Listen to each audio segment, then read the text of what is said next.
India's first student media channel, EFM Media, and my name is Nirali. So, sir, please, you can introduce yourself to students. Yes, my name is Vikram Singh Mehta. I am the chairman of a think tank called Center for Social and Economic Progress. I was the chairman of Shell Group of Companies in India, and my first job was as an IAS officer. I only spent 2 years in the IAS and then I left. Okay, sir.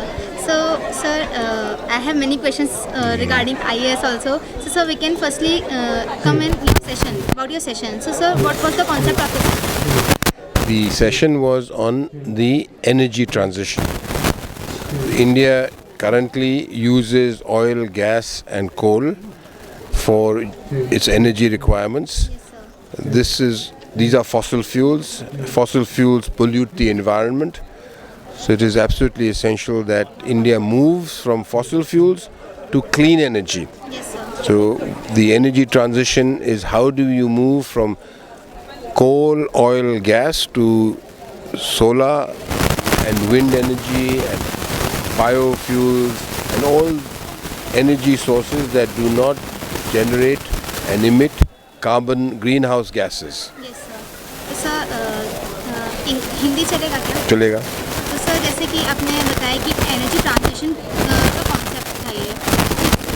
देखते हैं कि जो solar panels हैं अभी वो पहाड़ों पे या माउंटेन्स एरिया में बहुत ज़्यादा हैं. तो सर उसका जो कॉन्सेप्ट अगर प्लेन्स वगैरह पे आएगा तो सर उस पर क्या प्रभाव पड़ेगा? नहीं, अगर प्लेन्स पर आएगा तो बहुत प्रभाव तो बहुत पड़ेगा, पर अभी इकोनॉमिक्स के कारण प्लेन्स पर आना बहुत नामुमकिन है, मुश्किल है, क्योंकि बहुत महंगा भी बहुत है. तो वैसे प्लेन्स का आप छोड़िए, अभी रूफटॉप पर अब अगर घर पर ले आएँ और अगर आप अपने छत पर लगा दें तो हो सकता है कि आप ऑयल और गैस को कंजर्व कर सकते हैं और उसको ट्रांजिशन कर सकते हैं. वहाँ से आप सोलर मतलब सन एनर्जी आप इस्तेमाल कर सकते हैं.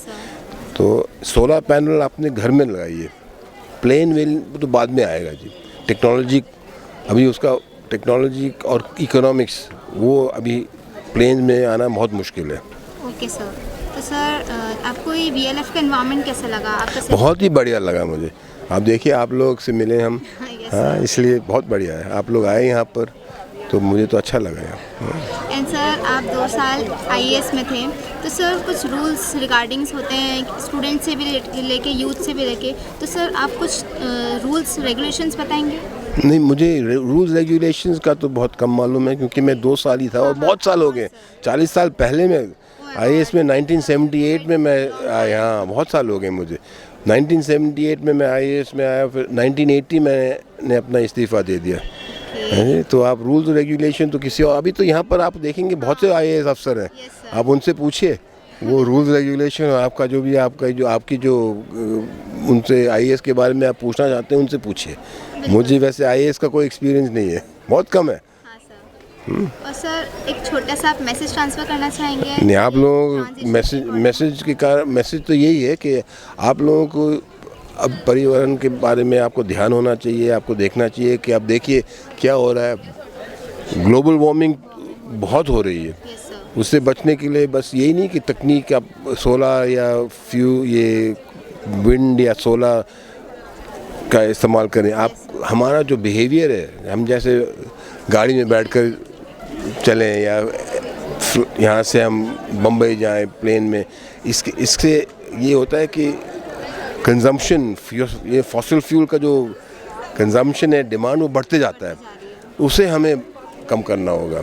यही मैसेज है कि हम सब इंडिविजुअली, व्यक्तिगत हमें ये सब कम करना होगा. आपको जैसे आपको अपने स्कूल के जो दोस्त हैं, आप उनसे कहिए कि इस पर आपको बहुत ही ध्यान रखना होगा, क्योंकि वरना ये आपके बच्चे और आप बड़े होंगे, आप और आपके भी बच्चे होंगे, तब क्या आप कैसा बचेगा नहीं, कुछ बचेगा नहीं. आप क्या देखेंगे, कहाँ रहेंगे? अभी भी देखिए पोल्यूशन इतना हो गया है. हाँ, दिल्ली में यहाँ पर भी. मैं परसों आया यहाँ पर, आपके भोपाल में भी पोल्यूशन है.